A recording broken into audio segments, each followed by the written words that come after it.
हिंगोली जिल्ह्यात काल दुपारनंतर वादळी वाऱ्यासह अवकाळी पावसाने हजेरी लावली होती। या पावसामुळे हिंगोलीतील जे संत नामदेव बाजार समिती आहे त्यामध्ये सुद्धा जे शेतकऱ्यांनी हळद विक्रीसाठी आणली होती ती सुद्धा भिजलेली आहे। त्यामुळे हळद उत्पादक शेतकऱ्याचं नुकसान झाले। त्याचबरोबर भाजीपाला उत्पादक शेतकऱ्याचं देखील या वादळी वाऱ्यामुळे मोठं नुकसान झालेलं आहे। आपण बघू शकता काल जे वादळी वारं झालं होतं त्यामुळे बासंबा या शेतशिवारातील शेतकऱ्यांची जे ते टोमॅटोची बाग जी आहे ते संपूर्णपणे खाली झोपलेली आपल्याला पाहायला मिळत आहे।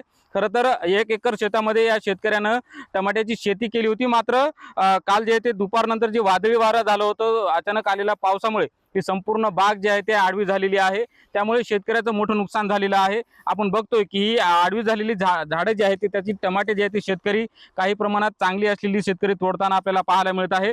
आपण बघतोय की संपूर्ण बाग जी आहे ती उद्ध्वस्त झालेली आहे। त्यामुळे कुठेतरी भाजीपाला उत्पादक शेतकऱ्याचं या अवकाळीमुळे मोठं नुकसान झालेलं आहे। आपल्यासोबत शेतकरी आहेत। दादा, काय नाव आहे तुमचं, कसं नुकसान झाले? नाव आहे शेख मुद्दस्सीर शेख मुझफ्फर, राहणार बासंबा, तालुका जिल्हा हिंगोली। वाऱ्यामुळे अतोनात नुकसान झालेलं आहे। किती एकर बाग आहे टमाटे? 1 एकरचा फळ होता आमचा। माल तोडायला सुरुवात होती, मात्र अचानक पाणी आल्यामुळे नुकसान झालं। कसं होतं वारं, कसं होतं? वारा तर इतकं होतं की लय भयानक वारा होता, अति भयानक वारा आणि पाणी।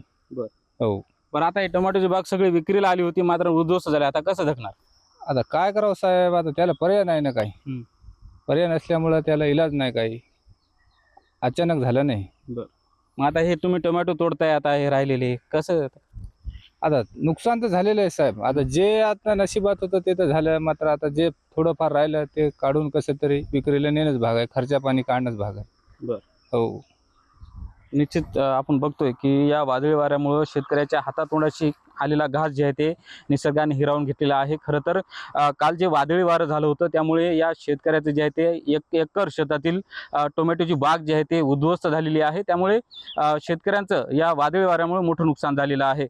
समाधान कांबळे, NDTV मराठी, बासंबा शिवार, हिंगोली।